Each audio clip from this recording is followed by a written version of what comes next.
Tim Adalin, how are you, my dear friend? It's so good to see you. Hey mate. Yeah, good to see you too. Yeah, I'm well. Looking forward to it. Looking forward to the net.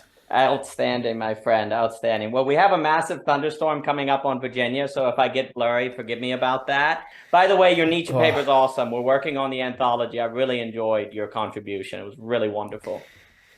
yeah, thank you. Thank you. Yeah, I've been thinking about I thought you might ask me this question, and I was struggling to formulate my thoughts. I think that the Nietzsche paper was the last time I spent about in that case I spent about a week and a half, 2 weeks just with that, and it was my main focus of the days. And since then, I haven't really been able to just stay with the workings and the functionings of a particular line of inquiry. It's sort of been a little bit more chaotic, and trying to trying to relate to different things as they arise as part of an ecology, and lots of the things I'm encountering in that ecology aren't necessarily things which I would really want to think that much about necessarily if I was going to spend, a few weeks just working with, let's say, the ideas and the desires and the drives which would be closest to my, I suppose, philosophical desire, philosophical expression. I think at the heart of it, it's similar to what we were speaking about last year a little bit, and it's just trying to understand how to communicate with a kind of confidence, which in part means I'm trying to construct an appropriate identity in touch with what signaling I need to use to share what value I do have with people who only want a very particular slice of it in the context of a very particular frequency where it may only be able to be it's kind of like people are interested in transformation, or maybe they're not, and maybe they're interested to just take a foot in, like one step in, and we kind of want to take one step in together. Maybe we want to be entertained and feel secure at the same time, and you know transformation, entertainment, security, those three things, I don't really think they go together. I think you can present it in a certain way, and maybe you've got to be attractive to a certain degree to have people feel like, oh yeah, let's take a step forward, yeah, with this person in a certain context. But then, you could spin that in a certain way, or maybe that is spin, right? Maybe that's something you want to watch out for if someone's doing that. So that's fairly abstract, but I am kind of curious, and I'm about the world of commerce, the world of where you get your memes like leadership and development, and things which have been around for many decades. Keynote speakers, provocations, as they're called, a whole range of things where people get paid, a lot of money to what seems like on the keynote side of things, it seems like they're providing, you know, inspiration. And how much is that inspiration really relating with the real of what's present? How much are various structural and conditional conditioning dynamics actually able to be taken into account or welcome to be taken into account? Is there something like a veneer or a facade? And intermixed with that all, there does seem to be good intention. And yet, so these are some of the things I'm kind of navigating at a level of identity, trying to figure out in what way is it possible to make the money, to get the space, to continue with the things. And that's a very different world from the world of you and I sort of opening up authentically to really think together. Maybe it doesn't need to be, but it's quite a but I think there may be possibilities. It's just my sense is that the kind of the identity set as a kind of as a key for the onwards wending of the way, enabling of connection between various parties to come in some sense to the table and to actually discern on their way there, to choose to be there, and to show up more fully, beyond the mask a little bit, just that little bit more. Because if it isn't just that little bit more beyond the mask, then then in some sense there's no need for me to consider what's uniquely valuable to offer, really, because it's been done time and again, and maybe you should just put a bunch of competitor websites into ChatGPT and let it spin you up a double. Do you know what I mean? Get some professional photos and just fucking send LinkedIn connections, and then probably take some sort of dexamphetamine or something to just narrow your focus and just absolutely bang on to the frequency of whatever's expected in this world of transaction. So I've been trying to relate, I suppose trying to not so much think through, but just feel my way through often how I can authentically address that sort of set of challenges. And that's completely separate from a million topics we could explore in relation to voicecraft, the different live events, and the development of all the things we've spoken about over the years. But I have to admit that I'm a bit more of a practical philosopher at the moment in the rat race, something like this. No, that was all really good. And there's a few things. I find it very interesting that there's so much talk about transformation and changing your life and focusing on what matters. And it's interesting that the internet almost creates more, how do I put it? Like there's almost like transformation performance, where you need to do videos and you need to talk about wanting to transform and to transform people and to change the society. But that's exactly what plugs into what people watch. That's part of the society. And there's almost like change your life performative kind of script, where you talk about a certain script that's going forth, and there's all this chatter and this change and different ways of doing things. But it's so interesting because truth tends to be unveiled in money. We may not like to say that, but the reason I say that is because money is skin in the game. Like, there's one thing to say I like an artist, and there's something else to put $50 on the concert to go see that artist, right? Like, it's one thing to say, oh yeah, that's really good music, and it's entirely something else to spend $20 on their music, right? Now this is an entirely different conversation from, say, a neoliberal Washington consensus capitalist order. But there's something about money that speaks to truth, like where people actually care about.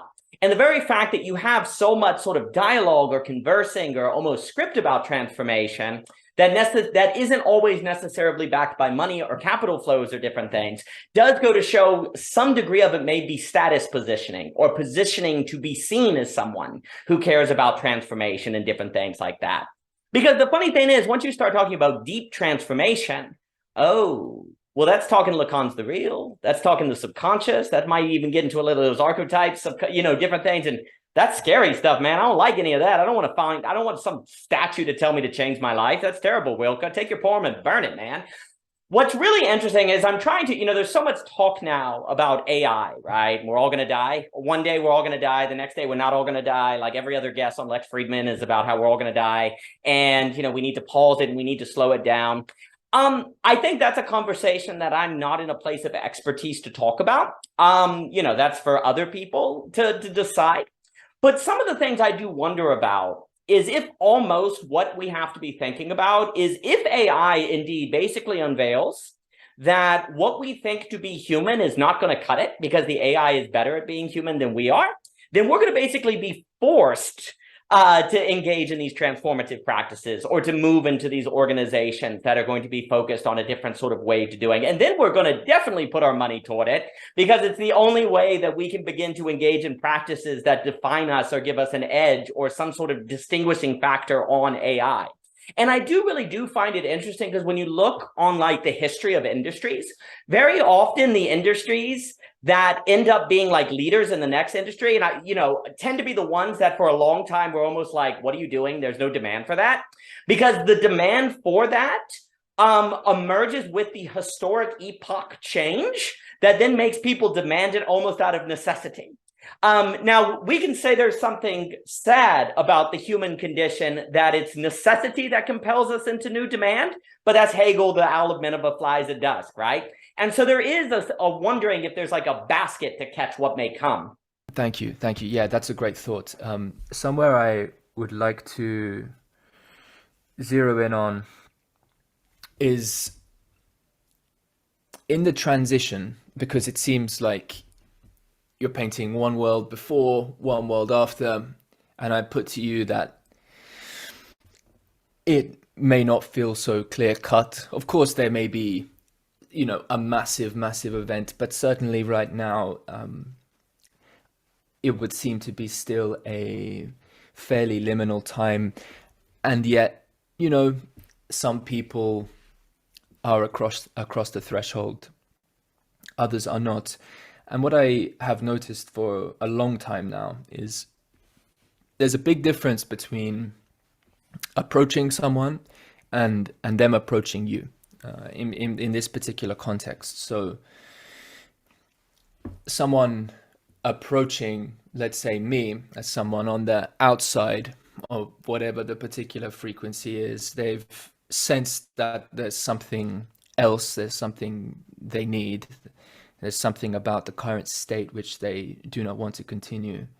And so they have that intrinsic motivation, as you would say, to step out and seek a different kind of authorship, a different kind of authority. They're in that sense open. It changes drastically how it's possible to relate to that person from my perspective. What it is to step in and to now, but even then, for them to know about you, you have to have signaling available so they know or sense where an attractor is. And that signaling is taking place in a communications context, which has a kind of scarcity associated to it, because there can be too much saturation and not therefore capacity to differentiate meaningfully. And so a lot of that saturation is and differentiation is to do with the memes people are using to signal, and those can get copied and played out very, very quickly, and so it can become difficult to distinguish.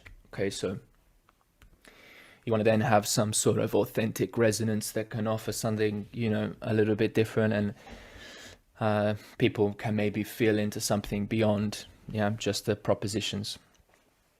Although, there's a first mover advantage with lots of the propositions, and it is the case that people in the world of more traditional structures of money, and everybody has their own mimetic sets, different types of language they look for. And, if you want to talk to someone who can help you relate with complexity, then maybe having someone who says they're a complexity thinker or something in whatever bio becomes important. But it's like, well, there's different ways of relating with complexity, and some are able to do so because they will set their models first foot forward. But at the core of it, there's got to be a relational connection struck up. We have to be able to enter into some, deep enough authenticity of interaction to actually begin to see with each other what some of the terrain is, at least so we can take one step in a particular direction and then observe a little bit of what happens.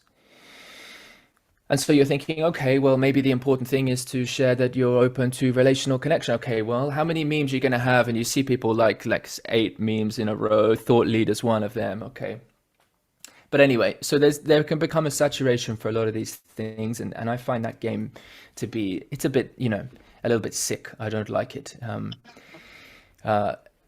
Oh, hello.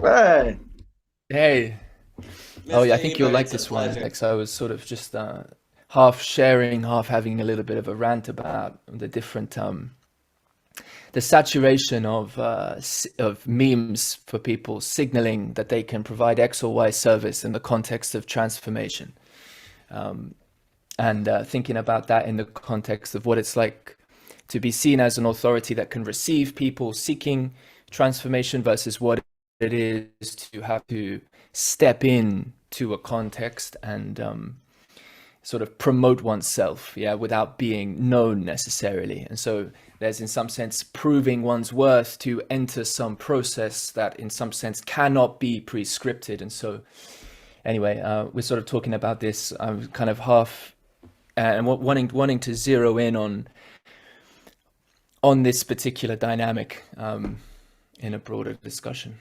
Yeah. No, I think it's extremely important, and Mr. Ebert, it's good to see you this evening. Yeah, because it makes me think, like, to what degree, we can always talk about the end of the world with AI or different things, right? And you can always talk about these new organizations and different things. But like, so for example, if there's this funding problem or this kind of idea of, oh, these different intellectual communities are different work, but how do they get part of the culture, or how do they make money and different things like that? Well, there's a way in which AI to use it, because I'm glad you're here, Mr. Eva, because I was thinking about forcing function, pre-limits, and how people like have to hit certain limitations and then it pushes them in new creative ways. If I would have put, because I watched Mr. Jacob Kashir, who I adore at SenSpace, they were talking about conscious cannabis and the difference between like using cannabis in a conscious way to sort of open up certain psychological avenues to explore yourself in new ways. And I was thinking the difference between like, because they were saying like, oh, there can be this unconscious cannabis use, like a psychotechnology. If I think of cannabis as a psychotechnology, that you're just using it and you're not really thinking about what you're doing and you form bad habits and so on and so forth. Well, I was actually also thinking as well about the difference between conscious philosophy and unconscious philosophy per se. Conscious philosophy, where you discover the groundlessness of being and you weren't really thinking about what you're doing. And now you're like, oh my gosh, I figured out that everything has like an absolute knowing, absolute skepticism as a human. You weren't ready for it. And so you fall into nihilism and all that crap. But like conscious philosophy is where you say, oh, I've discovered this sort of groundlessness. How do I create with that limitation? Or I create with that abysmalness, as we've talked a lot on the net and different things. So it's like conscious philosophy leads you to be ready for finding that result. And then you're ready to play with it. And likewise, like conscious cannabis, you're ready to discover the parts of your consciousness that may came up so that they don't surprise you and you're ready to work with it. And it's almost like, for me, AI may force everyone to suddenly care about various psychotechnologies because AI does so well all these other sort of intellectual endeavors that humans can do, but then they're not going to have a monopoly on. And so things like organizations, like when you're talking about transformative organizations and different things, that in of itself is a kind of psychotechnology. But a concern would be that people unconsciously jump into them because they're like, oh crap, we have to do something about this. And then they're not ready for that work. So it's almost like you're also going to need people, if there's going to be like a flood of individuals interested in psychotechnologies, people ready for a lot of people that step into those realms to help guide them so that they could enter into it consciously, conscious transformation. Because the interesting thing is, like you're saying, like you can do all the memes, all the marketing, but it can start to be performative, it can start to be scripted, and there's like this real problem of how to overcome it. And sometimes it seems like the only way is eventually to be some sort of forcing function, like AI force people to care about these different matters, right? But I guess what I'm saying, if it comes to that, then you could have a lot of people enter into the spaces almost in a kind of panic, almost in a kind of unconsciousness that then won't be ready for what could come out engaging in that psycho work, psychotechnology. I'm not sure of the language. And that could lead to all sorts of issues. So there's almost like, it's almost like you got to be thinking about that possibility and preparing for that possibility. And then funny enough, the problem might not be money. There might be lots of people that want to invest because that's one of the few things that there's still human involvement possible. But you have to then deal with that radical emotional or that many people coming encounter with the real who are not ready for the real. So I've been thinking how you might almost have a radical pendulum swing if AI continues to develop as quickly as it is. Well, and just to complicate matters a little bit further, people want outcomes. Everybody wants outcomes. What are the deliverables? What am I going to get out of this? It's like, if I could sit here and honestly tell you that I know what you're getting out of this, in the way you want to hear it, there's some deep contradiction in the very thing that I'm offering. You know, it's or at least it's not going to be for you, this thing. It's for some, I don't know, it's for my bank account. That's it. I do wonder, like Mr. Ebert in his Stoa presentation talking about the black box, that was a really good presentation, Mr. Ebert. I enjoyed that. Like, I wonder if AI is going to get people more used to like being around things. They don't know what the result is going to be ahead of time. Like, we don't really know what AI is going to do, right? But it's like, well, Eric, you know, it's going to do something. And then if you increasingly have these organizations, or like you're talking with voicecraft or different things, it's like, you can't know until you do it. I wonder if there almost could be more of a zeitgeist of people who are used to hearing that kind of thing, because you might increasingly be surrounded by technologies that are doing things that we don't know how they're doing, and yet we're seeing results from those things. So then when you have someone saying, hey, there's a process here that's hard to explain, but if you're involved with it, you can have results of it. I do wonder if there could almost be increasing cultural habituation to that sort of thing, and thus more willing to experiment with it. And then they also might be desperate because the AI can do their job better than they can. And so, you know, why are they even here? What even makes them human, right? And it would be curious if there will be a massive demand of people who suddenly want to be part of organizations or practices that help them figure out what it means to be human. And the leaders themselves may not know that. I think what's going to be interesting is it may also work against wisdom cults, as the Stoa was talking about, because the leaders themselves are going to be like, we don't know. That's why we're here. Like, we freaking don't know. Like, it's going to like throw the question on people so hard that then there's almost going to have to, I almost want like it's like a collective psychological undergoing to sort of figure out what does it mean to be human and why does it matter? Because I think right now, what's so fascinating, and then I'll pass it back to whoever wants to speak, is like, everyone's like, well, we won't have general intelligence. Well, we'll be able to make art.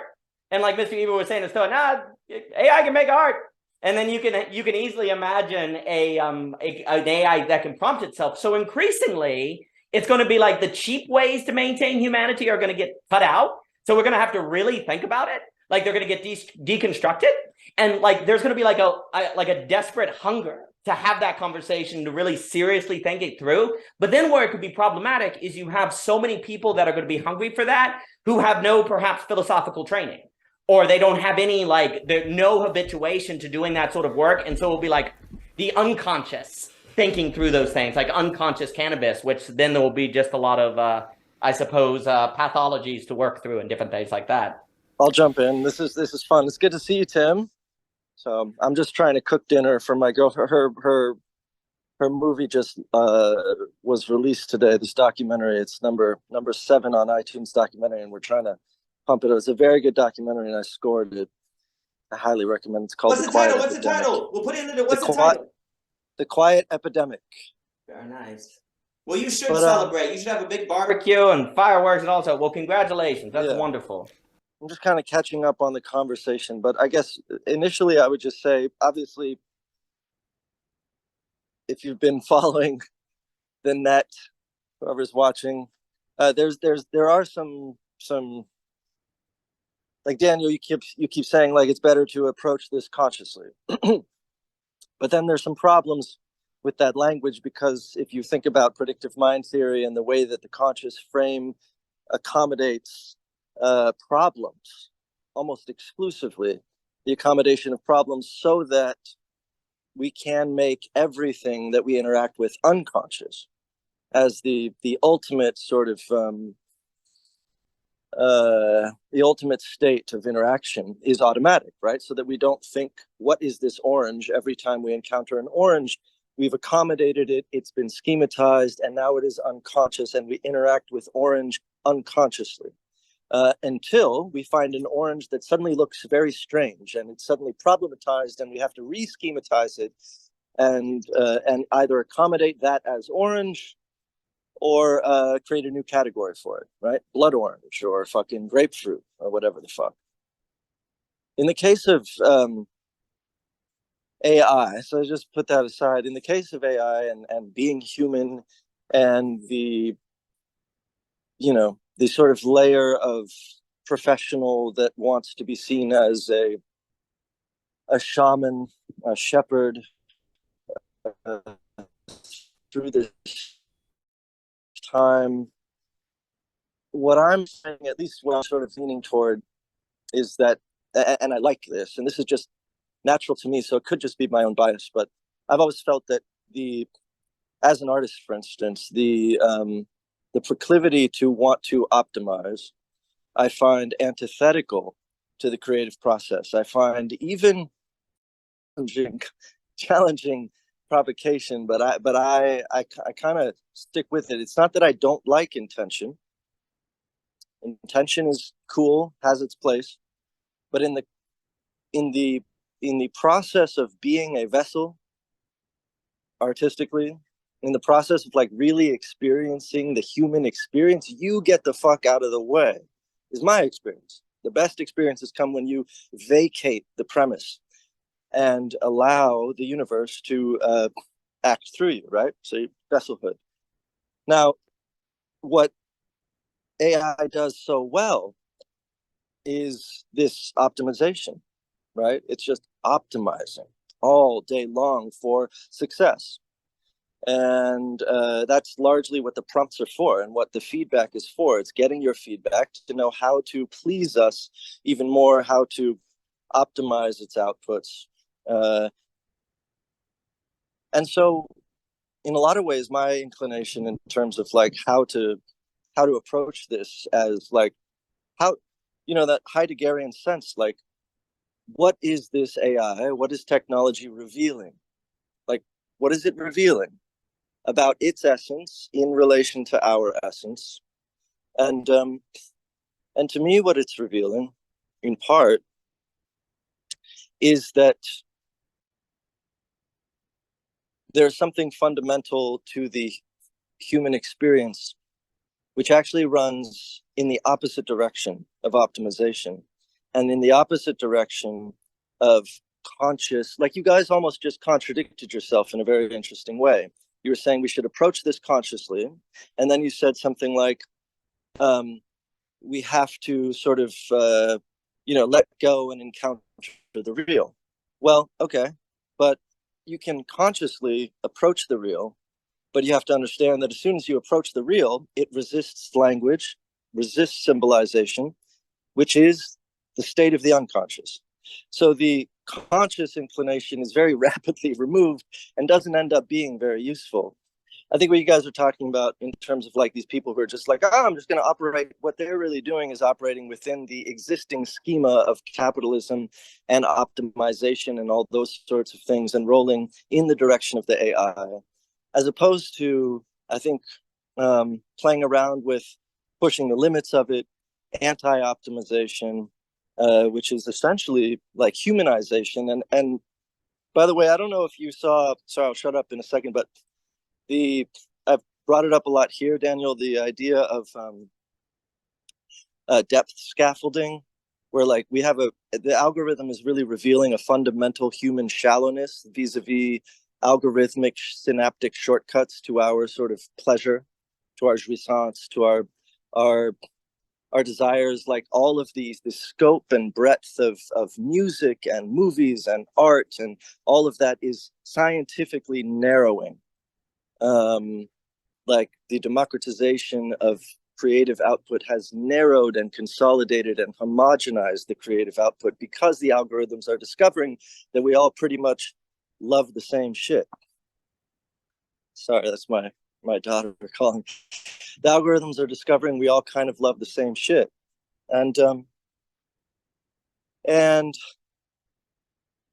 so we have this fundamental shallowness that's being revealed, where we all basically like the same distribution of fats, sugars, and salts in our food. And we all like the same sort of tempo. We like 120 BPMs, and we like a certain kind of kick, frequency, resonance. So it's revealing this like universalization of mental enjoyment.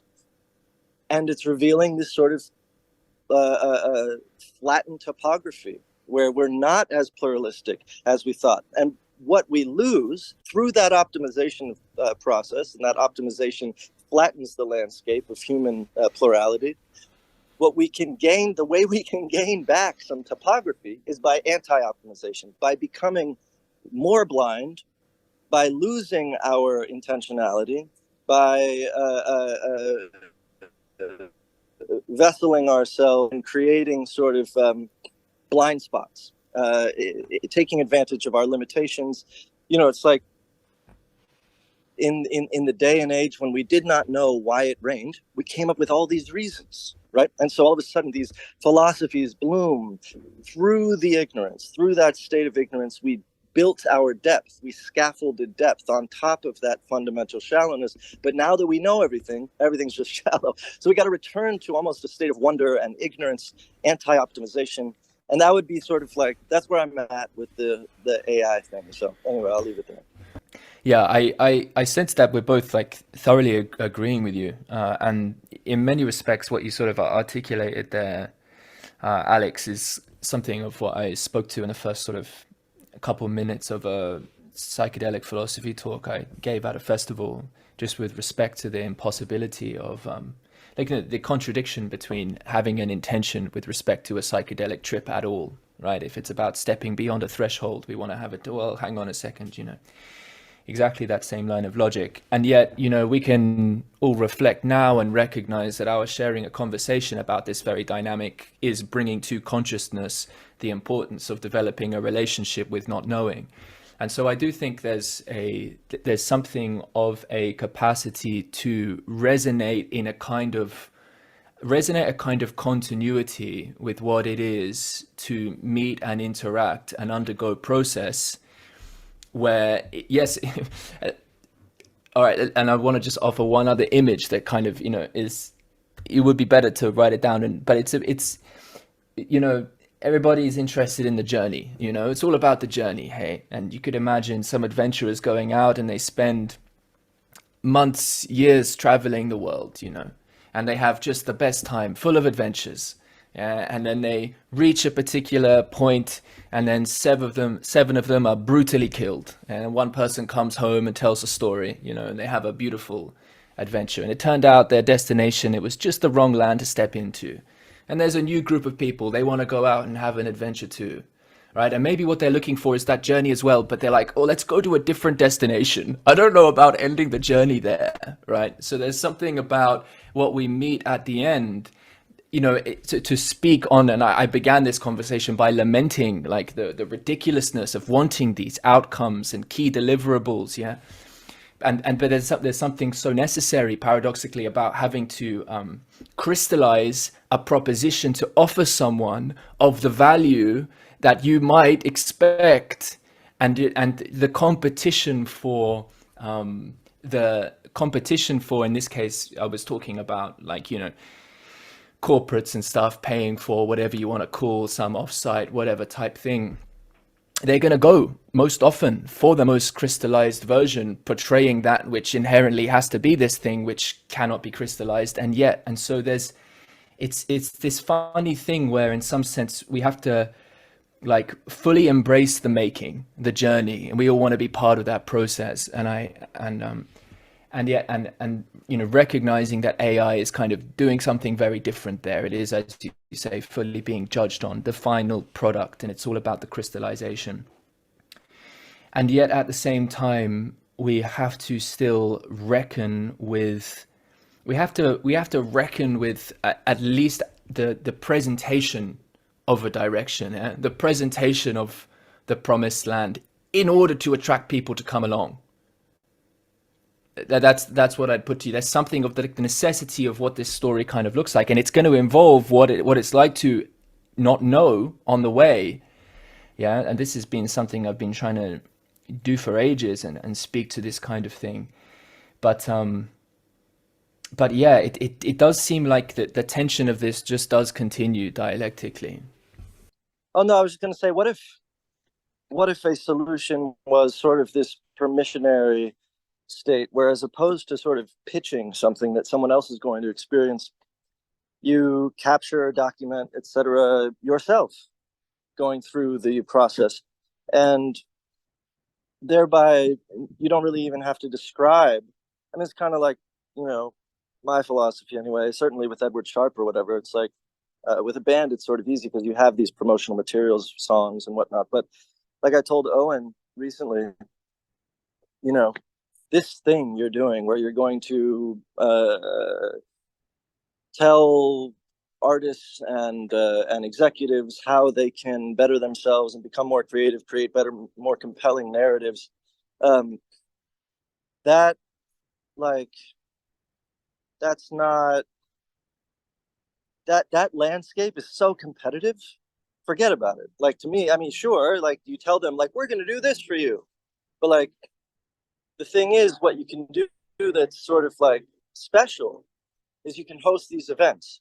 You can then document those events. Then you put those events out. You can make them come to you. That you make them want to be involved. They don't even know why they want to be involved. They just feel a vibe, and they've seen it happening. It's already happening. It's happening, and they're going to miss out if they don't jump on the train. And one of the best ways to do that is to just make it happen to yourself, and then document that and be like, this is what I did. So, for instance, like this documentary that I just made a song for, not the one I told you about. This dude Ethan documented himself dying, and it's beautiful. And he started out on TikTok, and he just started, and then all of a sudden all these people came around him, and a whole documentary film crew came around him, and then a 200-person camp in North Carolina just sprung up out of the blue. And now, after he died, all these people came and caregived, and they invented and started now, and it's continuing, a new form of palliative care, where you come to this beautiful farm to die and are surrounded by all these loving people who are basically all death doulas, and you experience death in a totally different way, right? But anyway, I'm just saying, like, I hear you talking to him, and I'm like, yeah, I get it. You need to pitch the idea, but what if you just do the idea, small scale? I don't know. I don't even know what you're talking about. I don't know what you mean. I just know that it's possible to play the permissionary. And by the permissionary, you don't just simply give people permission. You show them they have permission by granting yourself permission. Totally. Yeah, I get that. No, I appreciate that. I feel like that is, yeah, yes, already doing it. I think that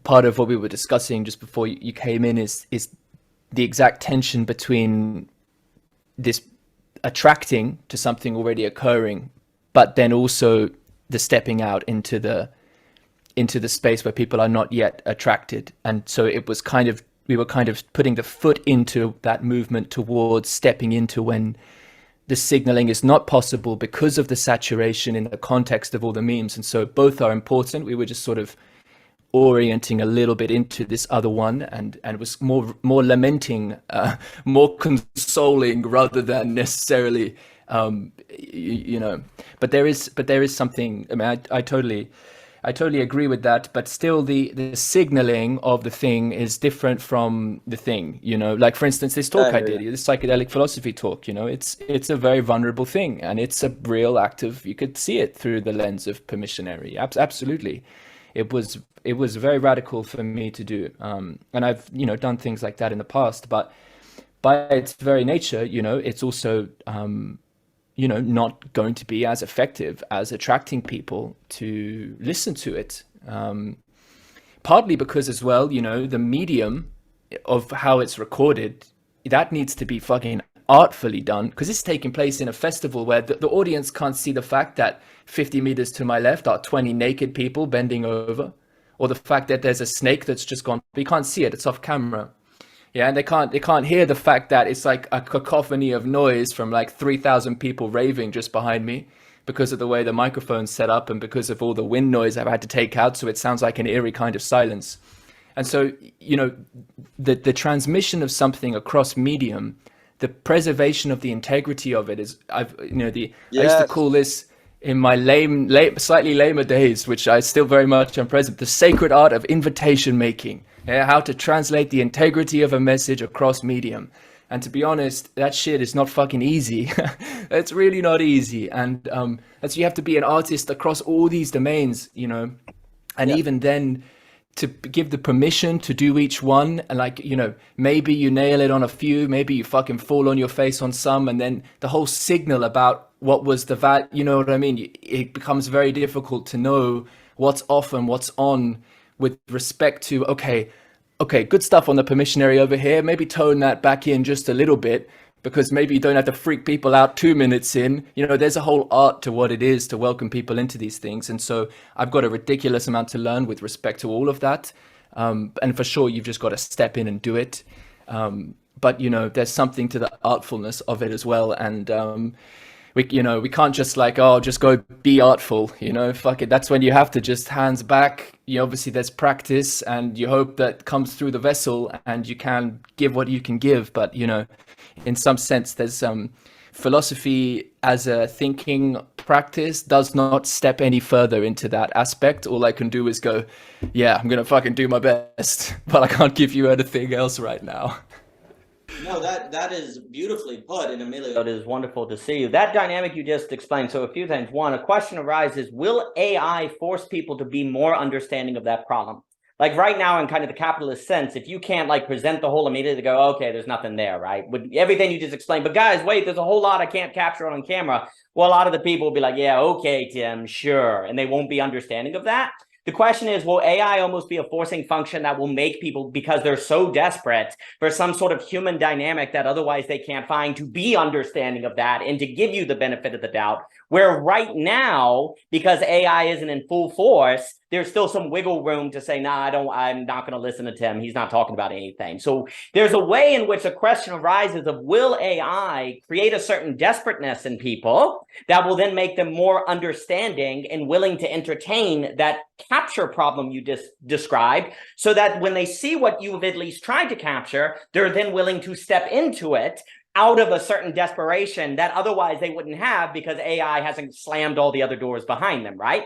Because one of the things that's always important, like when we look at Hegel's understanding of history, and Dr. Philippe Nicholas put this very well, is that there's always in the working of the present, the coming forth of an implicit logic into the immediacy that then captures where the future unfolds into, as if it was always planned.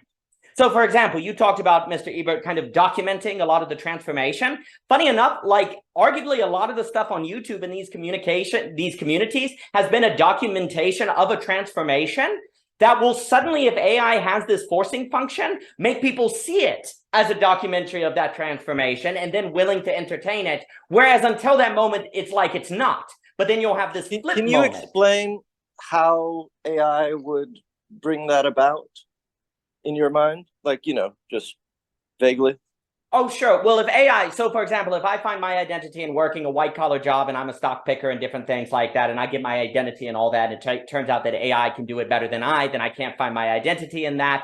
And then these sort of notions of finding some deep in the subconscious, like you were talking about the subconscious, like these deep sort of realms where we have to entertain the parts of us that are not in the conscious. Like I can hear people like Tim or us talk about the importance of doing that. And if I'm getting my identity from a white collar job and I get status and I find everything from that, I can roll my eyes and say, oh, that's nice. But then if I lose all that, it then has a forcing function where I'm desperate. I'm like, what the heck am I even doing as a human being? Oh, well, maybe I should try this stuff that that Adalin is talking about. Maybe I should try this conscious cannabis. Maybe I should look into what these people are talking about with psychedelics and different things. And that's also where we were talking about the term conscious cannabis, for example, you know, because the idea of that is if you do like cannabis, like Jacob Kashir was talking about, like what you're doing is you're conscious of the fact that you're actually going to be tapping into the subconscious and actually going into the realms that is beyond what is in your conscious immediacy. And are you ready for that? And the idea is that a lot of people will use psychedelics or they'll use cannabis and different things and not be ready for that. And so then they'll either be overwhelmed or they're not going to be using the psychotechnology to explore those realms. So it's the weird paradox of being conscious of efforts to go beyond consciousness, exactly on what you're saying. And there's a good argument to be made that conscious cannabis may not capture that because it's like conscious, like intentional. And I also don't like the intentional language because it tends to be morally loaded and it doesn't really capture the creative process. But I understand the idea of being aware that you are flirting with a psychotechnology, basically. And the idea that we were kind of flirting with is you're almost going to have what would it mean to consciously use AI in that context? Like, I'm going to use AI and have it unveiled to me that I worked all these years to do writing, and this AI program can do it just as well as me, just like that. Oh my gosh, did I waste 10 years of my life? Like, am I consciously consciously stepping into a place where my identity and self-investment may get totally deconstructed? And am I consciously entering that space because now I'm going to create with that negativity? Or if I unconsciously step into that space, will, like in the conscious cannabis, will the overwhelming experience of negativity lead to like all sorts of trouble, right? And that's kind of what they're talking about with conscious versus unconscious cannabis as I talk about it. Like, or like people using psychedelics who aren't ready to have that whole world open up of psychedelic experience, that then it's like, oh my gosh, what have I tapped into? And that can also happen, like, you'll see that like in more mystical or Pentecostal religion where people tap into that stuff. They're not aware that they were going to tap into that stuff, and then it becomes very problematic, right? So like, is there, like what we were talking about, are you going to have a situation where in a sense AI catches a ton of people off guard in exactly encountering, like they unconsciously stumble into a world with AI, have their identity shut down, have them realize that the only like avenues of the uniquely human is in the subconscious, and then they're not ready for all that?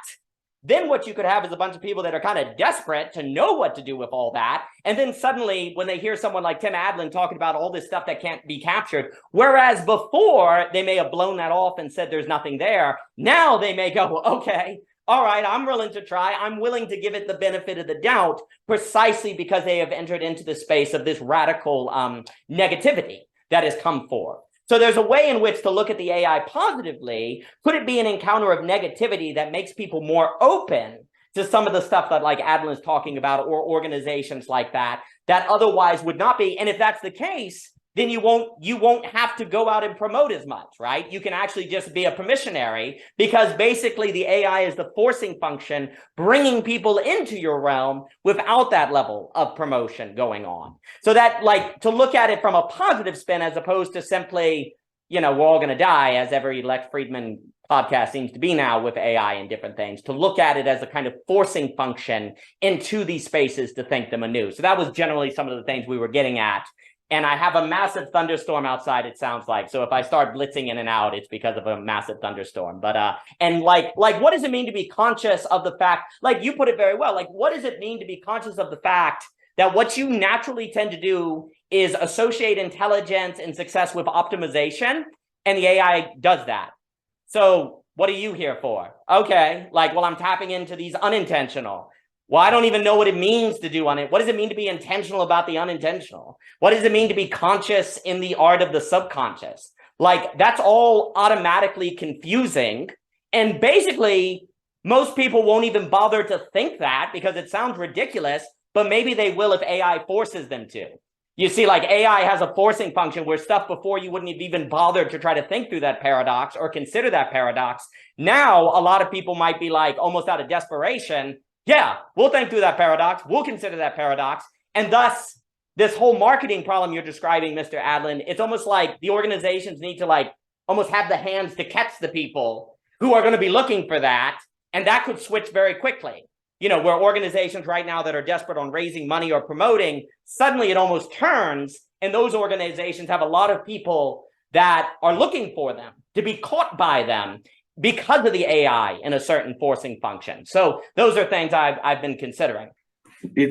Hello. It's been a really fascinating talk so far, which the things I've heard, and something that kind of like a metaphor that I think kind of works is like, for example, in The War of Art, there's like this passage when there's, I don't remember the name of the book, but there's this great classic book that was that the author like made art and took this risk to create, right? This risk to create, like he actually didn't know what was going to happen. He couldn't validate what would the final product would be the result, right?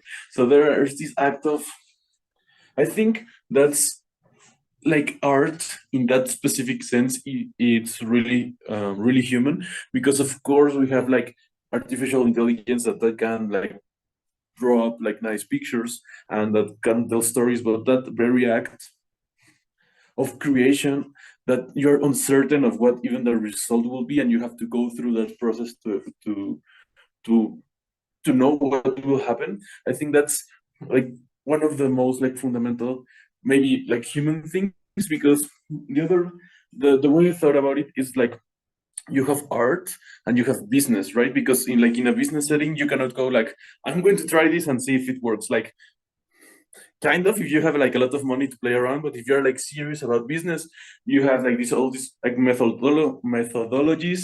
You can like, you prototype your idea, you validate if the idea is going to be viable, if opening the shop in the corner will lead to sales, right? So there's, I don't know if optimization, but there's like a more, you have to validate before you launch the product or you get the result, right? You have to validate beforehand, like in business type of scenarios. And in art, you cannot do that, right, by definition. So I think that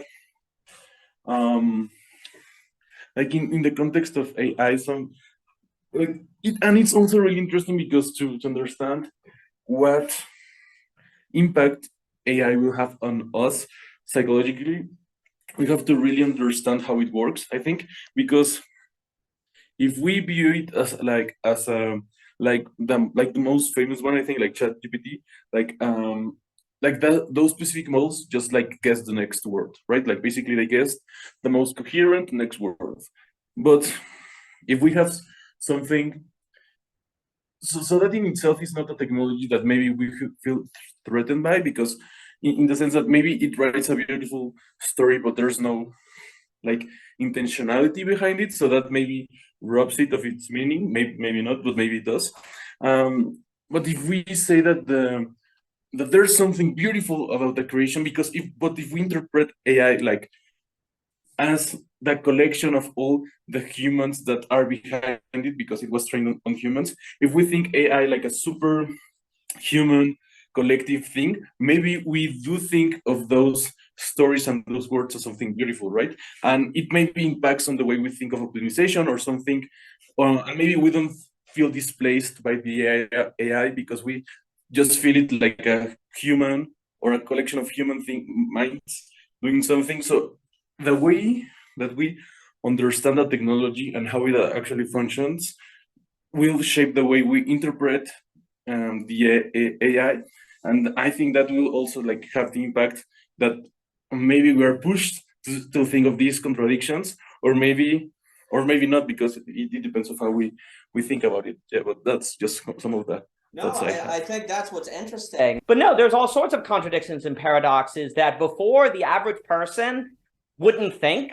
Like they didn't care to think unless they were trying to make art or they were trying to do something different, which now increasingly the average person might be willing to think because of the forcing function of AI, and thus more open to it and thus more willing to put money toward it or try things that otherwise they would not be willing to do. But of course, the organizations still have to make money today and not go out before all that occurs in a year, right? So there's all these differences. But let me give it to Mr. Adalin, then Alexander.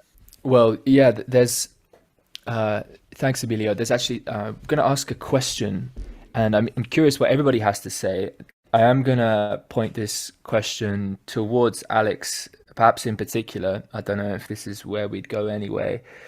And I was sort of reflecting on the phenomenology of creating and how I've, in some sort of way, different analogies I've used to try and represent this process to myself in the past. And I think I've spoken to Daniel for sure about this. Maybe Alex mentioning the notion of water wheels.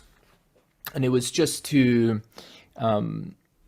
try and pictorialize the emotion of that. Well, I won't go into the particular metaphysics of it, but the experience of creation. Let's say I'm writing, or perhaps at times when I've been very amateur sense, like creating songs. Appreciate the company I'm in, but there's a sense of a seeming. Yeah, there's a seeming that's for sure a greater than the next note, and yet of course you get there through the next note. But there's a sense of there's something I'm trying to bring out, that it's, so you could think about it as many steps ahead, but it's not so much steps ahead. It's more like, oh, now I'm in a space is a new space of possibility. And I'm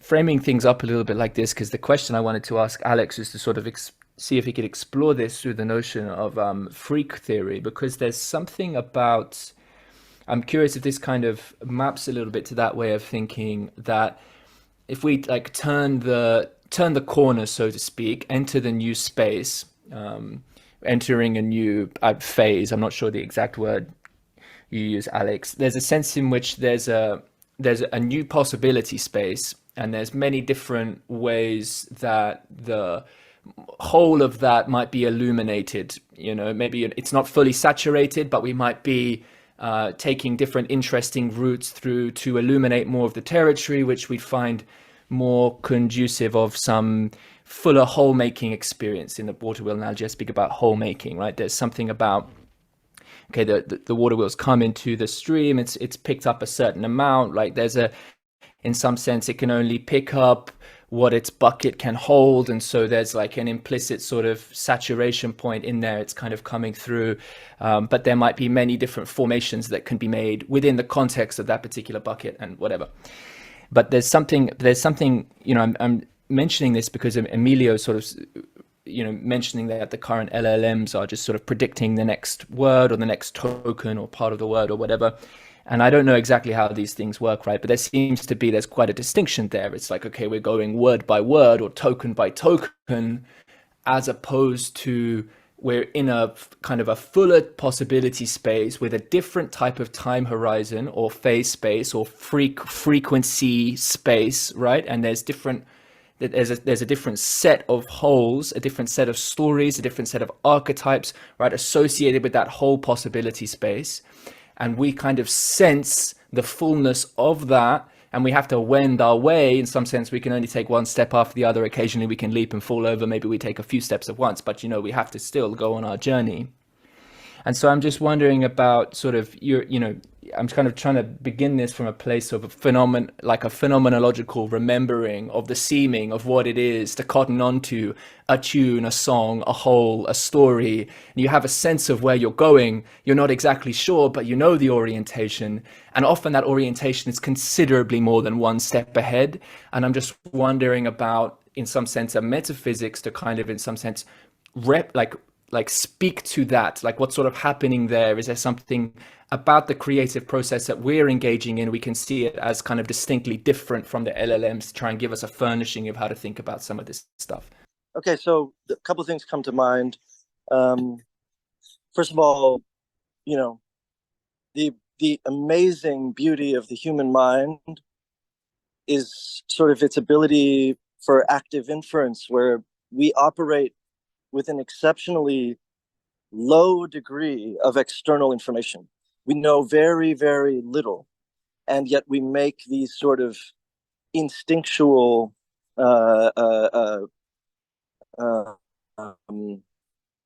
pattern-based probability mappings.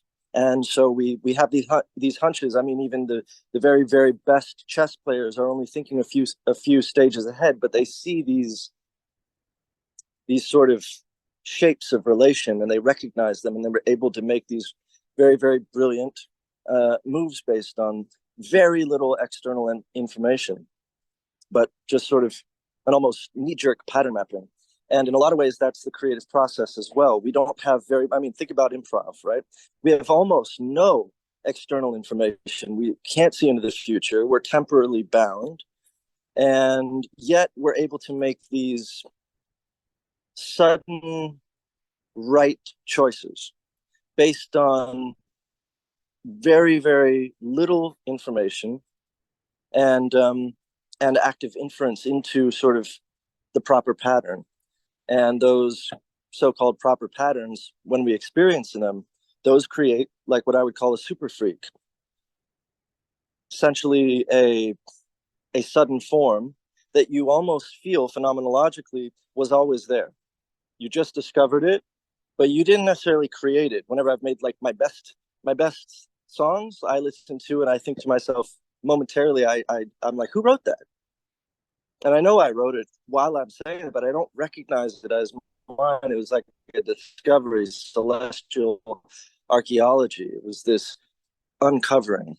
And one of the reasons it feels that way, metaphysically, is because when we are going through this dialectic of thing, not thing, thing, not thing, uncertainty, certainty, uncertainty, certainty, blah, blah, blah, blah. And then those things, those intervals collapse and we suddenly arrive. That moment of arrival is a collapse of a dialectic. And that collapse of a dialectic creates a super frequency where there's no longer frequencies between intervals, where suddenly the intervals have collapsed into a uniform frequency. And whenever that happens in math, it's an infinity. But in mathematics, they call it undefined. So it's indeterminate, super Hegelian. So it's a state of indeterminacy, and the very state of indeterminacy makes it a true infinity and literally isomorphic to the real numbers, or any complete density, any true infinity being something that is not countable infinitely, but that is uncountable.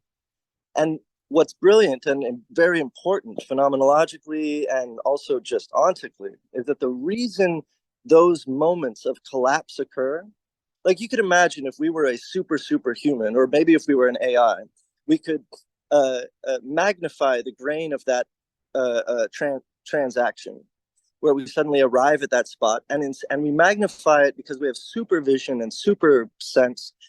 We magnify it such that we never see the collapse. We never see the frequencies collapse because we're so zoomed in that we can continue to see the difference between the frequencies, right? So we never get to experience a true infinity. But because we have these cognitive limitations, we're able to experience phase transitions. We're able to experience water boiling into water steam because we can't see them as the same thing because we're sort of bound in our perception. And in the process of creating with very little external information, which is the opposite of AI, we create these sudden super freaks, these sudden densities. And as soon as we create them, they're basically Platonic forms. They're almost dead. They're just there. They're objects, right? And that's one of the brilliant aspects of the creative process, is that as soon as you do it, you've done it.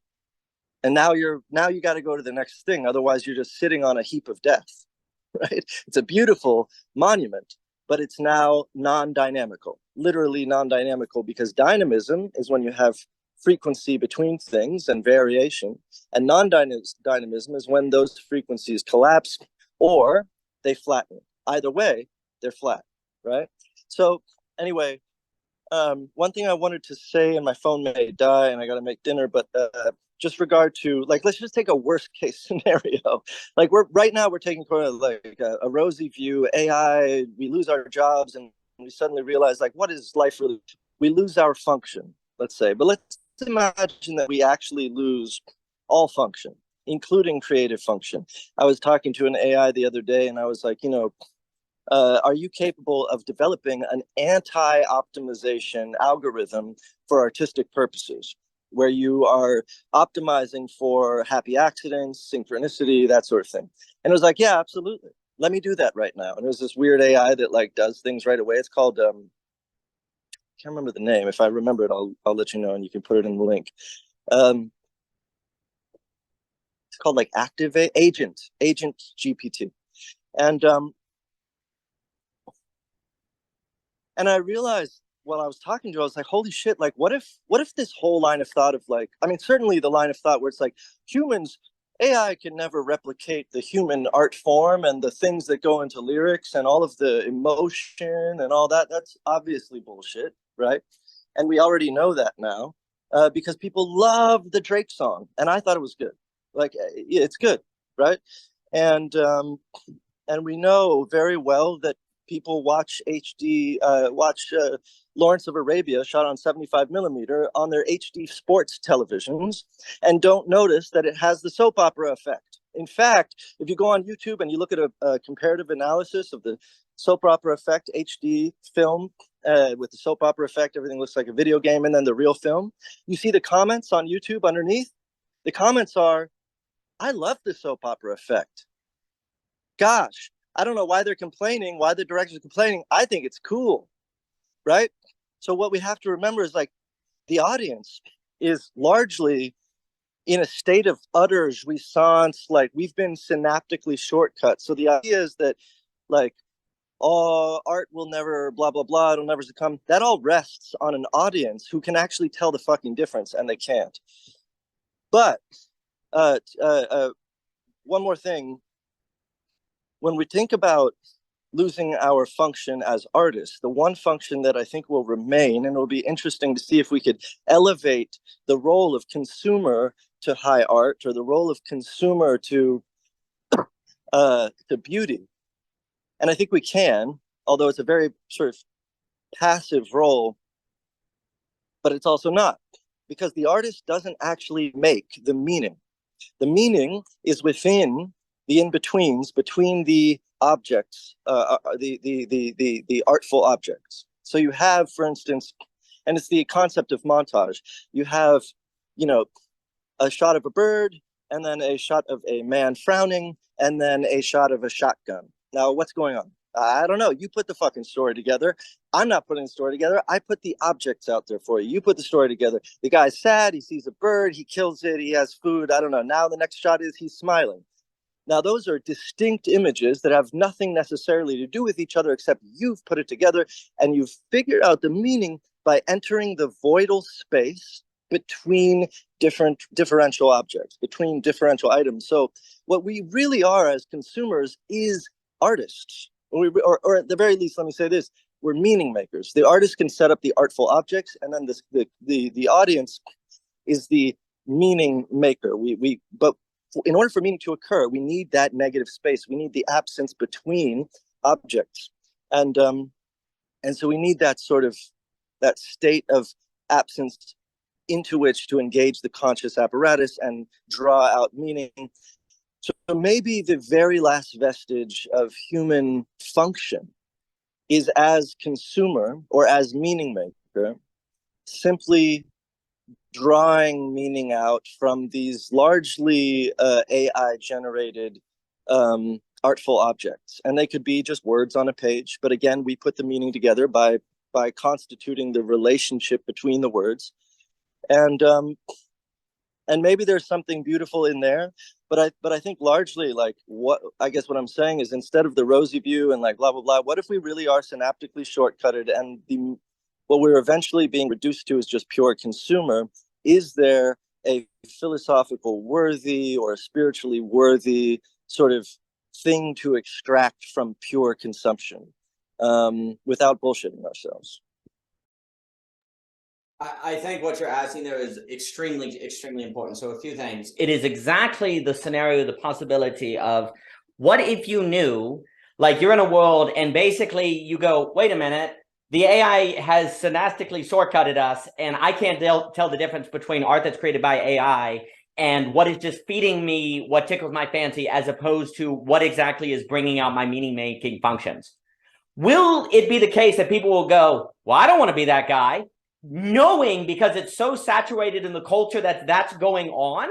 Then will you have almost a social dynamic that comes to play, where people are like, well, I don't want to be that guy. I want to be actually actively creating meaning, precisely because the expertise of the AI in tickling your fancy or giving you what you enjoy will be so obvious and so clear that that's what it's doing, and it's doing for everyone. Will that then have a social dynamic emerge, precisely where people, everything you just said, they're like, yes, I care exactly about what Alex Ebert just said, as opposed to right now, the majority of people who care about what you just said are people who buy philosophy as being important and who care about this stuff, right? Is there a possibility where AI creates a social dynamic that basically forces more people to care about the points you just made, as opposed to right now, it's almost a lot like it's not saturated enough, it's almost not bad enough to where people don't care about it? But would you have a new social dynamic emerge where everyone directly faces everything you just said and they can't deny it, and that then makes them care to, in fact, invest in the meaning-making capability, because that is the thing that they know that they're actually bringing to the table, and they're not just being given what they want, right? It's like, for example, people will say to enjoy William Faulkner, and then I'll give it to you, like, you have, oh, well, of course you don't enjoy The Sound and the Fury when you first were, you have to work at it, right? You have to work at it.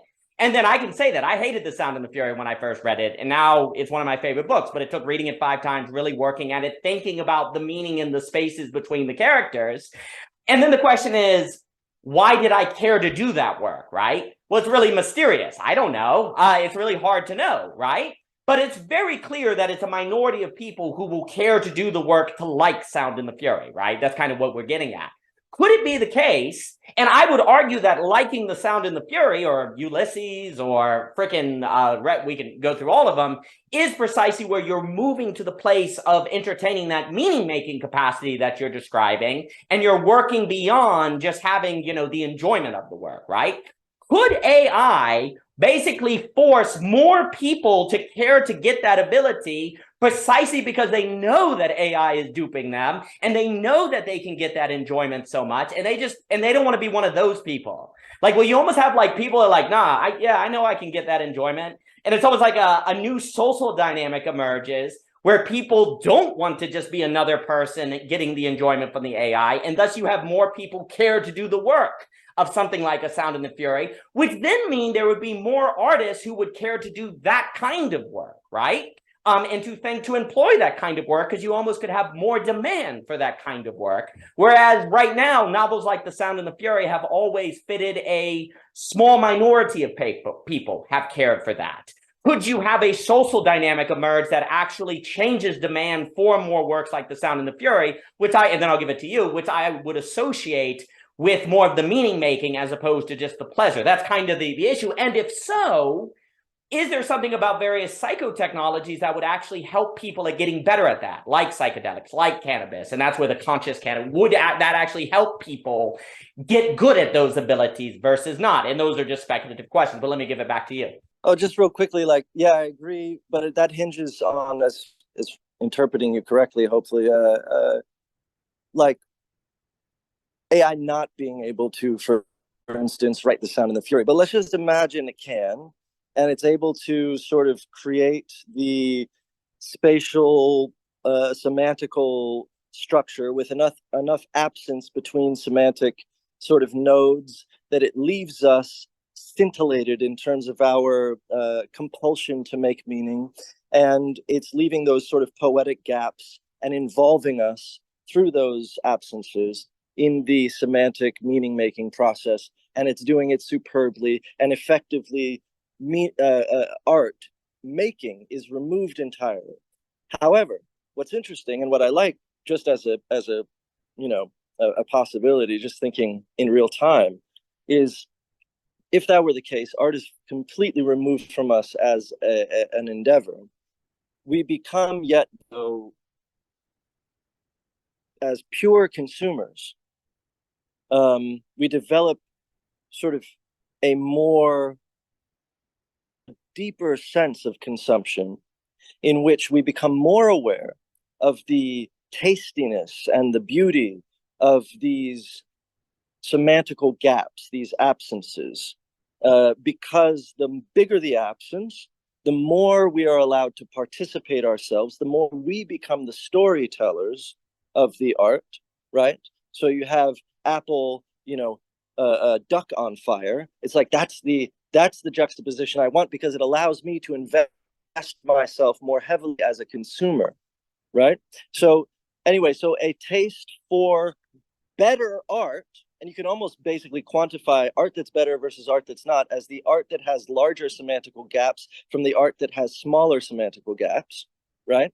And we could start to develop a desire for the semantical gaps, for the absences in the artful nodes and between them, to invest ourselves more heavily, and then that demand sort of drums up more better, more interesting, compelling art. And somehow, I think, through that process, it's even possible that the human mind advances itself by the sheer repetition of having to make more meaning. And by more meaning, I mean wherever there is more absence between artful objects or semantical objects, more meaning must be inferred between them in order to make any sense or tell any story, right? So, anyway, so yeah, and so in that capacity, maybe the human mind advances in some modest way in terms of its meaning-making capacity. No, I'll just touch on that and then I'll give it to Emilio and Mr. Adalin, please. What I've been thinking about, it's exactly that. I do actually think a point will come where AI will basically be able to do the Sound and the Fury. To be very clear, I think that will actually occur. This is what I'm wondering. You know how freaking difficult it is to think of a new art form? Like you say, because I think this gets into forms. Like, okay, you got painting, you got reading, you got music. But let me like ask you, come up with a new art form. This is like one of the hardest things in the world, right? Like when I saw that Ukrainian sand painter who was doing the sand, he did like the movies and the Ukrainian Americans got, it's like, oh my gosh, it's a new form of art. I haven't seen a new form of art in a long time. This is what I'm wondering. I wonder if basically what's going to happen is to think of new forms of, say, art or new forms of technology. We haven't been able to do that as a species because that's exactly what you need AI to do. Like, because what is like a new art form? Like it's like so difficult for the human being to think. And if we can't think it, it's probably the case that AI can't think it. But what if, like, precisely because you almost will have a meaning-making Flynn effect, precisely I think that could occur. What if that happening with the AI tool then is what you need to think of new forms, not just new accidents, like entirely new forms. And maybe that's what the human being gets in the business of, because like new art forms, like when you're asking, oh, can AI make the greatest novel ever? Yeah, eventually it will. But can it on its own make an entirely new form? Like the Ukrainian sand painting movie, right? That we can't even think about. What if there's like star painting or something? What if there's something with rocks and you put it with water and you put it with paint and that does something we can't even think of? What if AI is the tool that humanity had to emerge to create new forms? That before, what generated form was history. History, trial and error, and collective intelligence created form. So there almost was always a cap on how many new forms you could generate, precisely because the process was so long. What if AI may take from us the ability to, say, write novels uniquely, but it will be the tool that gives us the ability to then generate new forms, because it's able to think things we can't, but we can direct it. And without AI, you can't think new form. And form is in the between space, right? Because on the predictive mindset, like you made that point with chess playing, you know, like if you take the chess pieces on a board and put them in different positions, chess masters are like amateurs again, right? They only are chess masters if all the pieces are in the right places on the board, right? If you move the pieces around, I get chunking, the chunking doesn't work, right? So it's like the moment you move the pieces on the board, here's the question. Can AI suddenly be world champion if you move the pieces on the board, right? If you like change the rules? Probably within 3 weeks it will be, but for that one instant, probably not. The AI may actually be average with the world chess player because you move the chunking, right? So the AI doesn't have that, but then it could learn it really quickly, right? What if the human then is in the business of creating new forms really quickly, and just as soon as AI masters that new form, you then make a new form based on that form, and you make a new form on that form? That's what I'm wondering, if is AI the tool for form making? And what we're trapped on, we're like, but to gain the tool of form making, you have to lose the monopoly on writing novels, the monopoly on stock taking. You have to give up the accidental knowledge to gain the tool for form making. And if that's the case, and then I'll pass it, that may then have a lot to do with psychotechnologies and communities where you can work on the subconscious to go into, okay, how do I work on my meaning-making abilities to think of ways to direct this form-making technology of AI in manners that are going to be generating new forms? And that may get you into where the psychotechnologies, like psychedelics or all these other things, become really important, because that is to maximize the meaning-making capacity to think of ways to use the AI tool for new forms. So that's been something I've been thinking about, is humans suck at creating new forms. Well, what if, like new art forms, what if AI is the tool precisely that enables us to make new forms? Now, this is assuming it doesn't nuke us all or something, as I understand is a concern or whatever. But, you know, I'm wondering if that is a way to think about. But let me pass it on to you, please. Very quickly, the talk at the STOA, which was titled Escape Artists, that was basically going to be the focus, everything you just said. Sort of like the role of the artist would now be this sort of to take up these lines of flight, stay ahead of the iterative AI.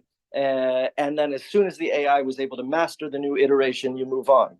And you stay always at the sort of vanguard, and you push yourself beyond yourself at all points, in some ways forming a better kind of artist, right? Because it's an artist that's constantly astronauting themselves beyond themselves.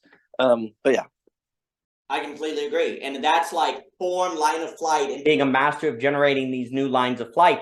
And then it's like everyone's going to have to do that in different ways in all of their different fields. And are people psychologically prepared as subjects to be in that business? If not, they may need communities like VoiceCraft to catch them to work through that work. So that's kind of what we've been orbiting. Let me get to Mr. Adalin and then Emilio. Yeah, there's obviously so much more to follow on with there and different questions I'd ask. But one thing I'm returning to, just to pick back up on something, Alex, you began to emphasize quite a lot, and we're speaking about, well, what can the consumer become? And it had a deep participatory element in there. And really, in my experience through listening to you guys, I'm just returning to, well, it's already pretty difficult for me, most people, me, to appreciate a sunset all the time. How often do I do that really well? Yeah, sometimes pretty good at it, maybe. But there's something like already in the here and now about what it is to affirm, appreciate, that seems, I don't know if it's put into question by what we're discussing. Obviously in terms of the capacity to, enact an art form or create some artifact that then can be appreciated or not. That's obviously something that's up for grabs. But the affect of the appreciation, the evaluation itself, the affirmation itself, I think what's just with me is just to return to that, and in further conversations, that's where I would be seeking to explore this, and I agree that there's something artistic about that. There's something artistic about the appreciation itself, and you might want to, reserve a different word for a particular maker of an artifact, as artist, or however you want to do the language. But I do believe there is something artful in the appreciation, and in that sense, absolutely, we're all involved in the meaning making, and I don't think that is up for grabs. I mean, I could imagine an AI system being able to hack synchronicity so completely that it just, pulls on every single, sweet spot and just completely fucks us up. But that would be sort of engineering AI to be a weapon, or maybe the telos of AI is to become a weapon. So I could imagine utilizing a technology that obliterates our sort of biological conditioning capacity to be in relation with a thing. But even then, I wonder if there's, something still, in some sense, there's something of purity about that, that immanent breathing through of that greater than, of that being in relation with the awe. And this is somewhere, Alex, where I feel like I feel very I feel like I'm often appreciating the same music when you speak, and so there's something really quite existentially, for me, a kind of protected, and in some sense, there's something there which seems to be, I've kind of given a case where you could maybe imagine hacking synchronicity as a kind of some sort of fundamental violation. But on the other hand, I'm also making a case that there's something unviolatable about the replenishing aspect of spirit, like what it is for vessel to be in relation with spirit itself. It seems like there's always, in some deep sort of, religious sense, capacity for reorientation. It's the re-trajectory with respect to an affirmation of existence, of being, of creation as such. And there's a skillfulness to that, but it's necessarily, in some sense, maybe like before and beyond any particular paradigm or discipline, and so in that sense is universal in its access, and yet and at the same time kind of like maybe in principle infinitely scalable, in that sense of it cannot be displaced. It's beyond any particular paradigm, and maybe that is the realm of you know, there's something of the angle of pathos, you know, as Bard will speak about, that does speak to this a little bit. It's something of the you know, that participant influence in the real that does of its nature and can more or less affirm its isness with respect to what it breathes through. And you know, if you've only got one breath left, you know, can that be what, more dignified? Is that the right language to use? Perhaps it is. Perhaps dignified. Can the breath be more dignified? Can it be in some sense in more acceptance?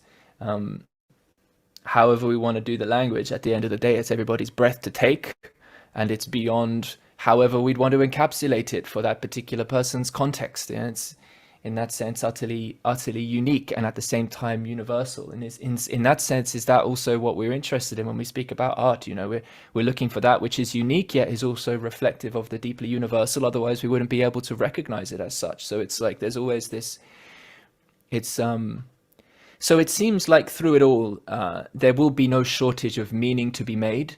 I am very much concerned about the weaponization aspects of whether or not you know, on some level we can just absolutely just hack the shit out of ourselves at the level of what our conditionings with respect to any kind of ordered relation. I mean, you've got to have the dialectical movement between not knowing and then occasionally fucking knowing a little bit. Do you know what I mean? If it's just fucking pure chaos, then that is obviously a certain kind of death all of itself, or it you know, both fixation and absolute dynamism. In that sense, there's not going to be embodied continuity there, right, in a particular life form. So anyway, no, I really enjoyed listening to the reflections between you guys, and I feel like this conversation's been, I think, a very generative one. So yeah, good to be part of it. And it is a delight. Well, let me pass it to Emilio, and I've got another 26 minutes. I really enjoy this because there's something like what Mr. Ebert is saying, escape artists. I really like that, like escaping where the AI is and getting ahead and always getting ahead. And there is a curious question, I'll give it to Emilio, on if you know that just as soon as you make it, the AI will optimize it, well, then you got to get ahead. Like, what are the game theory dynamics that emerge when you know just as soon as you create it, the AI will very quickly optimize it? Well, the kind of thinking that you would then develop is the ability to freaking make a new line of flight immediately, basically, a new form immediately, right? But then it's like I can just see where you almost would need the AI to help you think the new form, that then it will automatically optimize, and then you think a new form and think a new form. That's what you see going here. That is curious. And I think right now we might only be imagining AI mastering whatever we know. But if we start saying, what if it is a form-making tool, and then we're escape artists, always escaping what we just optimized, that's a very interesting picture. And I like that language of the escape artist. And then artifact is so nice because art is fact, fact in art, art in fact, the I as subject linking art and fact. That's lovely. But let me give it to Mr. Emilio, please. Well, yeah, most of the times the conversations are mind-blowing, so it's a really fun experience. I was just thinking that in a way, like some of the things I might say might seem obvious, but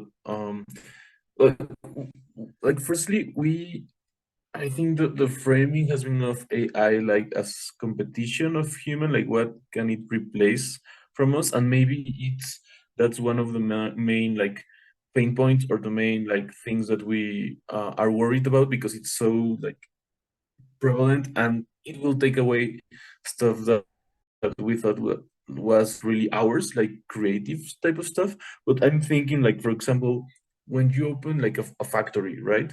Like by definitions, you make machines that can do stuff that we can't, right? You make a machine that can do something that by definition we cannot.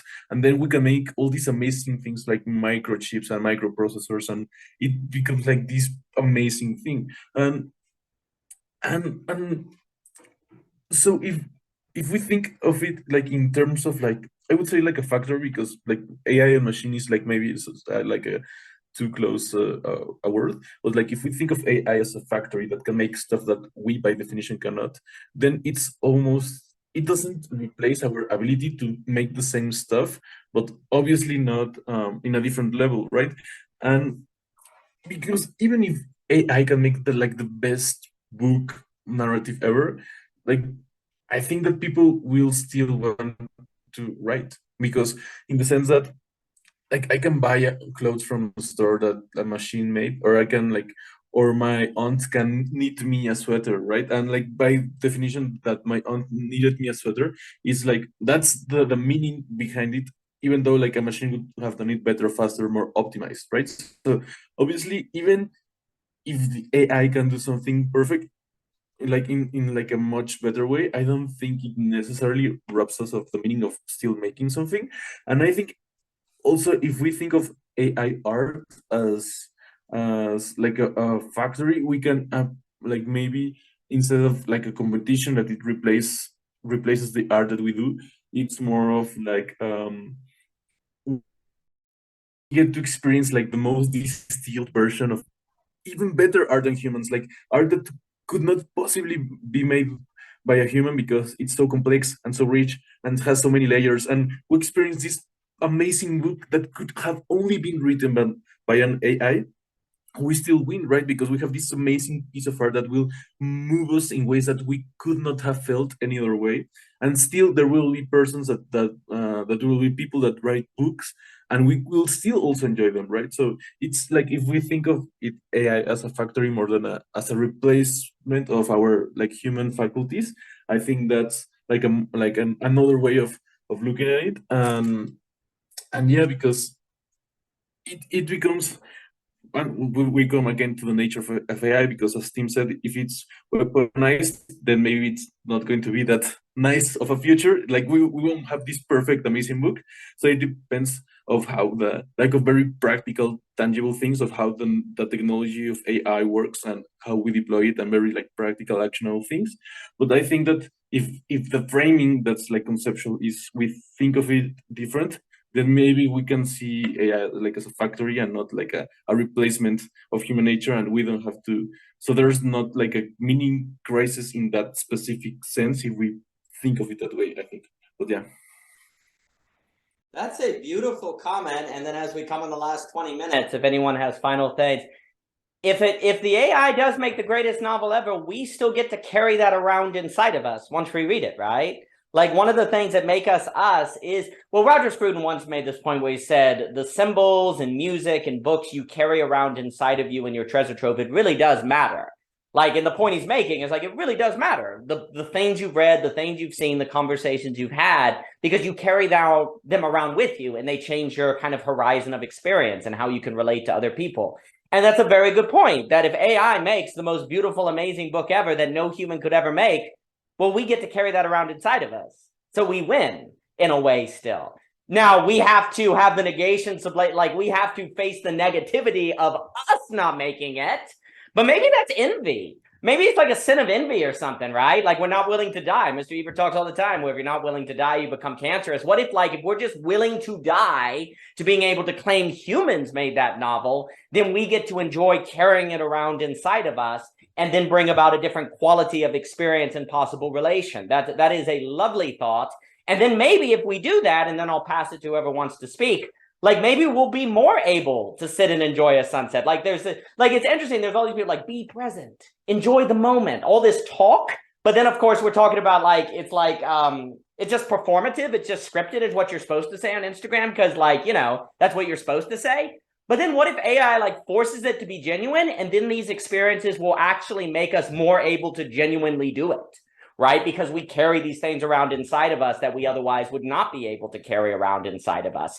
And that quality of experience. And then, of course, and then I'll pass it to who wants to speak. When you're having that level of a quality of experience, you're not thinking about if AI has replaced humanity. Like the whole idea, like what happens when people have a near-death experience? A lot of times they'll come back and they don't care about material things. They kind of forget all the things they cared about before because of a certain heightened quality of experience that can happen with psychedelics as well? What if the products of AI are of such a high quality that they make us better at self-forgetfulness, or kind of forgetting these things so we can actually be present because we like have the resources now internally to have that quality of experience? So then there can almost be a kind of self-forgetfulness in the question of, are we replaced by AI? What if AI gives us with the experience to make us forget about the question of if we are replaced or not, and instead we just use the tool to create the forms for that quality of experience? I think that is a fascinating point that you're bringing up, Emilio. To speak, I'm really taken by that idea. Because yeah, like, had William Faulkner not written The Sound and the Fury, I couldn't carry that around inside of me. Could I be like, oh, dang it, William Faulkner wrote the greatest novel, not me. Well, you don't think that. You just carry it around inside of you because of the bliss of experience. It's not hard to imagine that AI could do something similar, because we'll always be able to say, we made AI. Humans made AI. So any extraordinary thing it's able to make is indebted to us somehow, and it's just giving back what we gave to it. And now we get to carry that around inside of us. That's a beautiful thought, Emilio. Let me pass it on. Thank you for coming today, Mr. Adalin. Beautiful. It was a pleasure, sir. So thank you, sir. Much love, everyone. Absolutely. Yeah, and Mr. Ebert, I was just, love you, Mr. Adalin. Like, I was just saying that point that Emilio raised about something being made that then you carry around inside of you, changing your quality of experience. I heard that, and that's actually the reason why I hopped back on, is because I was like, you know, you carry around, I think it's even more than you carry around the book. You're not even, the book doesn't even contain a story. The book contains a bunch of words, a bunch of images, a bunch of semantics, a bunch of items. You tell the story. You are the story. You are the bridge between the semantical objects. You're a bridge between the objects. You provide the story as the reader. You provide the story as the viewer. You provide the story as the consumer. And you are the connecting force. You are the bridge, the semantical bridge. And because of that, I keep thinking that, you know, that there's something here in the idea of raising, I think this is really rich territory that hasn't really been explored, because consumption has been so sort of stigmatized as just sort of a base structural level sort of passive engagement, that understanding consumption as meaning making and as the very semantical bridging that makes anything make any sense, I think suddenly we can start thinking about like the our relationship to meaning in slightly different ways. And in a way, you can almost start to adopt the attitude that AI is there to make art for you, so that you so that meaning basically would become the sort of prime activity of humanity, like meaning making, as opposed to art or whatever, and be just about the meaning making. And in a lot of ways, that's what art has always been. And even as the artist, the most interesting, fascinating, fun thing to do is to put together interesting concepts. And it's the space in between them. And I think what it reveals is something that I really feel that consciousness strictly comes within negativity, within the absence, within the space between things, within difference. When we experience an object, we experience nothing per se until we consider the object in relation to something, itself, whatever. But if you only experience the object, again, it's this case where that's the object. Okay, what are you experiencing of the object? Nothing, because all you see is object. You have to see it in relation. And in order for something to have relation, it has to have negative space. It has to have a negativity surrounding it. And only once we experience negativity does the consciousness come alive. Are we able to exist as beings? And so suddenly, like, anyway, I'm just playing with this idea, but I really like the idea of drawing out consumption as the meaning-making process of the future. and sort of becoming a refined or almost artistic proposition, consumption. Yeah. Well, this is fascinating. So a few things come to mind. So right now, like, why is it that people basically hate literature classes in college? Because the professor forces you to say, no, what did William Faulkner mean? Get to the intention of the author. What is it? And you're like, I couldn't care less. I want to talk about what I thought the book meant. Like, what did the book mean to me? And one of the things that these academic spaces, these spaces online, like we talk with Cadell, like one of the reasons Cadell's classes are so great is because he lets you do, like you were talking with him about letting you pursue what you want to pursue. Like you wanted to do the science of logic in the phenomenology class, and Cadell's like, yeah, go pursue that. Or if you're like, I'm interested in Leibniz and Hegel, it's like, yeah, go into it. No professor at college would let you do that ever, right? But on these spaces, like, no, pursue the you in it, like you in it. And then you care, and that changes everything. What's interesting to think, to your point, what if AI will precisely remove the whole question of what did William Faulkner intend? Like right now, that's what we do when we do art. What did the artist intend, right? Like as if that's the truth of the art. Well, the AI didn't intend anything. So that can't be what's going on. And what if there's like such a, like, it's almost like, then it's going to almost force it to be about all of the relation, precisely because you're not going to be asking those intention questions. And at the beginning, we talked about the problems of intention. Please, Mr. Ebert.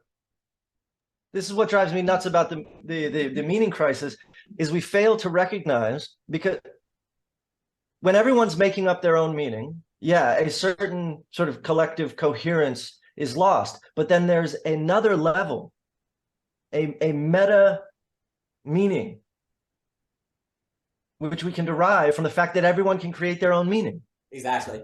And that is more meaningful collectively than is even the coherent sameness of meaning at the lower level.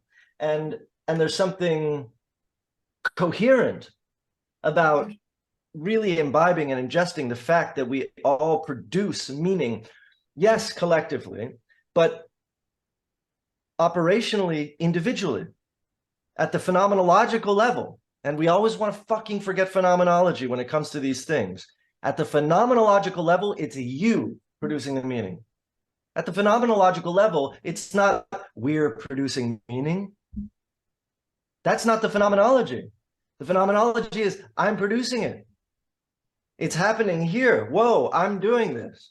And once we really contend with that, we can, at first it's scary and it's like, no, everything's falling apart and fracturing and it's turning into just a bunch of atomized nonsense. However, once we realize that there is a sort of spine to that fracturing and atomization, and that spine, that the sameness within that fracturing is the very fact that we all have that same capacity, then all of a sudden we can start to be like, oh, let's build our metaphysics then. Let's build our phenomenological sort of like ontological world based on this fundamental fact that we each produce the meaning, phenomenologically speaking, within ourselves. And I think that's dope. I think it's freeing. I think it's liberating. I think it's cool. I think it's real. You've said a few things that are extremely important. Like one of the great mistakes, in my opinion, of a lot of the meaning crisis conversation, I'm not naming any particular people because I haven't watched every video of every particular person, but the idea is, oh, the universe is cold and that, heat death is meaningless and that's why you have the meaning. That's not, the main problem is not so much that you told people, oh, there's no God and the universe is cold and you're going to die. The main thing is you told them that they don't have a say in the matter. Like, it doesn't matter what you think. The universe is cold and you're going to die. The you don't have a say in the matter is critical here. Also, I think it's important to realize 90% of people still believe in God. So you cannot explain the whole mental health illness by saying that people think that may explain a lot of the college educated, the average person who is undergoing the mental health crisis. They probably, in like all likelihood, still believe in God. But there also was a transformation at the beginning of the 20th century in people's relation to God, because God started to be in Christianity, say the Bible, and it doesn't matter what you think, you need to just know the dogma. Same happened in the Catholic Church. The religion that actually grew the most in America was Pentecostalism, because Pentecostalism says you have a say in it. You can actually relate to God. you have a say in it. You are participating, like classically in medieval, you literally, as the image of God, participated in the cosmos. Like literally the meaning of the cosmos was tied to you in it. It wasn't merely that God existed, it's that God existed and you were part of the analogy of being. You were part of the unfolding of being. That law, the loss is the relation, not the metaphysical structure. Because it's clear as day, because again, if 90% of people in America basically believe in God, I know the Pew says 50% of people don't go to church, but that's a mistake. There's a big mistake people are making. Just because people don't go to church doesn't mean they don't believe in God. That's a huge fallacy that people are making. 90% of people still believe. The issue is they no longer see themselves participating in that meaning-making structure, so it's meaningless. The meta meaning that you're describing is huge. Yeah, and I just want to add another thing onto that is teleology. The idea that like biology has no teleology, science has no teleology, like the cosmos, cosmogony has no teleology. What you're basically saying is none of those things have any subject.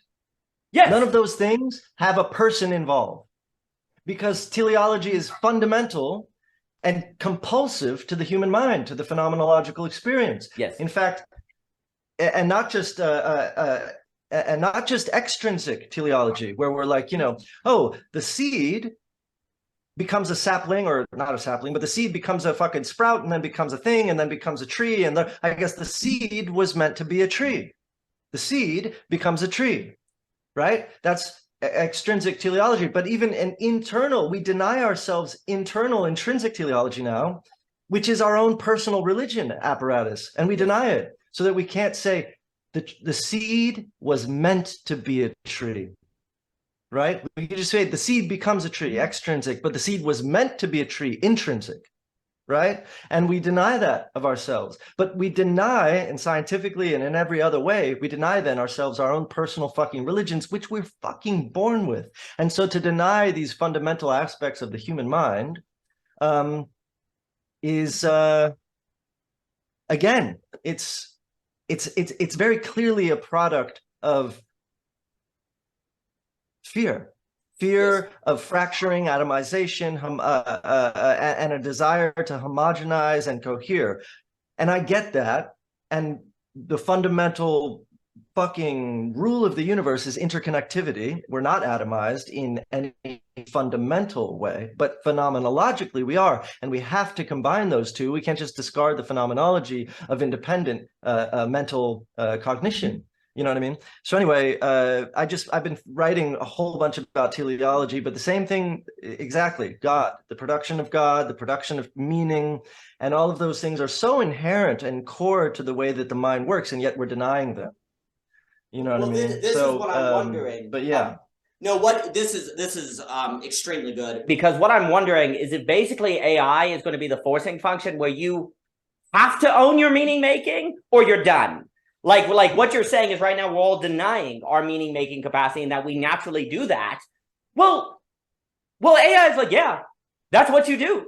So you better own it. And right now, like if we own it, well, then we're fine, basically, in a sense, because whatever the AI makes, we then enter in relation with the AI and engage. The question becomes, what is the art of that meaning making in the relation with the AI, as opposed to looking for meaning in I am human. And the problem is, like right now, what's going to happen is we can go, I have meaning because I'm human and human is unique. AI comes along and goes, nope, AI can do whatever the human can do, whatever. So why do you have meaning?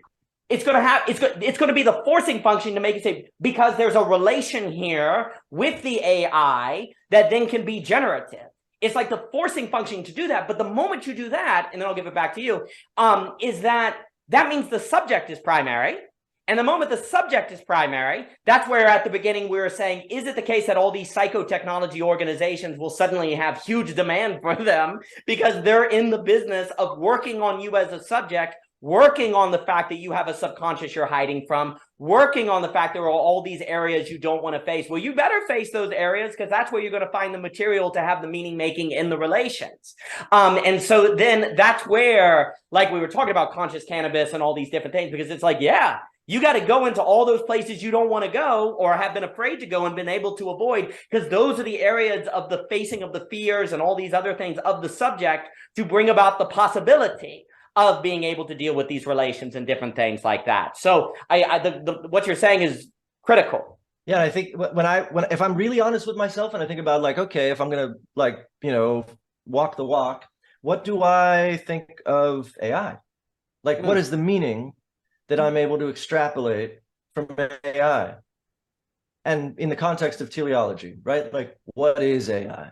Yeah. And I'm going to be sort of really honest about my own phenomenological relationship to AI. Well, it is that it's here to present a singularity of sorts, which is a sublation of sorts, which is an annihilation of sorts, an annihilation of me, and which is likewise a preservation of sorts. So a full Hegelian sublation within the singularity. Now, that could be a bad thing, right? But if I admit that that's my phenomenological take, that's where my imagination goes. That's how I see the intrinsic teleology of at least computers, that it's there to like overtake me in a kind of unitary sublated whatever state. All of a sudden, when I'm really honest about like, this isn't a state of affairs extrinsic to me, this is a state of affairs internal to my phenomenological operation, as opposed to this is a predicament external. Computers are here to take us. Oh, what do I do? Instead, I recognize I am firmly, as a thinking being, coming to my own conclusion phenomenologically that this is what's going to occur.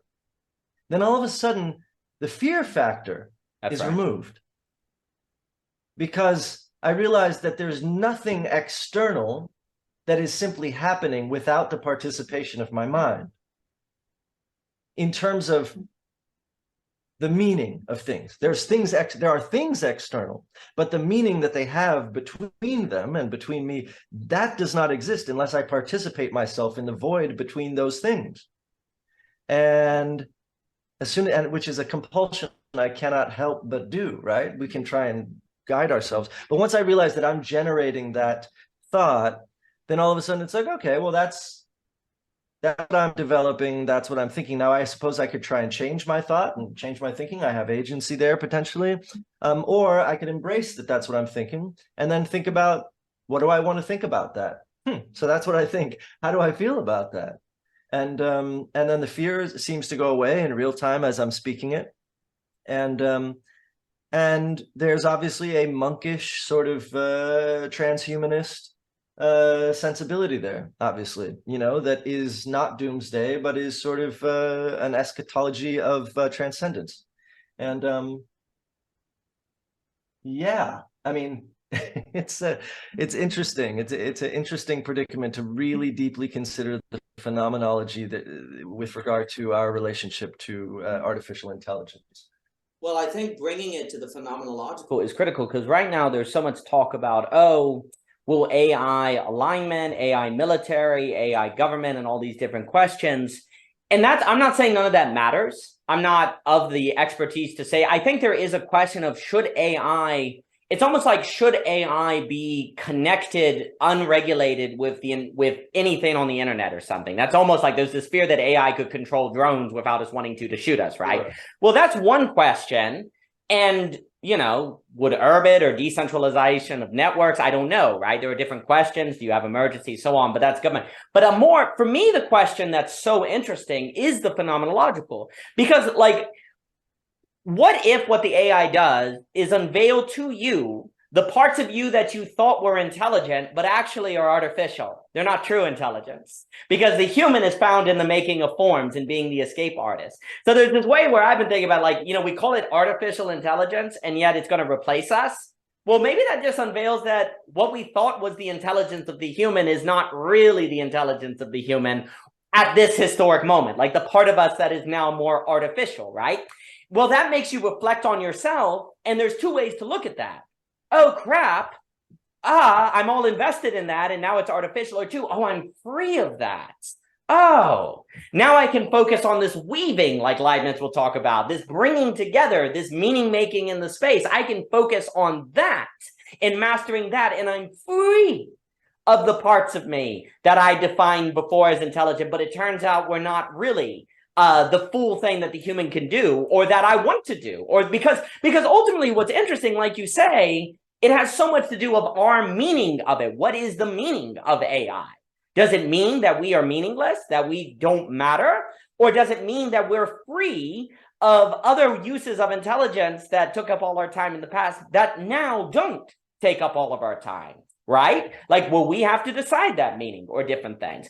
And then there are other things I've been thinking about, like, there's basically no possibility of a human ever having the experience of, say, oh, I don't know, Pluto, unless you had artificial intelligence to make the spaceships, to make the technology, and solve all the millions of problems that the human has no, like, there is no possibility that human beings would think of all of the logistical challenges of how to get to, say, like Pluto. We can't even, like, even Mars, right? Well, if we say, wow, what if AI is going to enable us to have experiences that we otherwise couldn't have, like being on the surface of Mars, or living on Mars, or Pluto, right? If you ask the question, oh, AI will get to, what if AI can get to Mars without humans because it makes the spaceships and goes on its own, then you get sad and you say, yeah, AI is going to be able to do it before humans. But guess what? AI can never be the experience. The phenomenological human experience of Mars is still unique. And actually, you go, wait a minute, we could never have that experience without the AI to help us figure out all the logistical challenges to, say, go to Mars, or the depths of the sea, or who knows what else, right? If you start going, what if there are experiences that humans could never have without AI? Well, then it's like a great thing, because there's going to be some phenomenological possibilities that we couldn't have without it. But you have to think that, if we take, everyone's like, oh, the universe is infinite. Oh, there's infinite this, infinite that, and there's some spurs. Well, all those infinities, or those things that were like, there's no possibility of humans ever doing, well, there might be. And the experiencing of those things is always going to be something the human has a monopoly on by definition, because it's the human experience. So if we start focusing on what are the experiences, we may literally gain a day, maybe 200 years from now, I don't know, where a human could experience the edge of the Milky Way.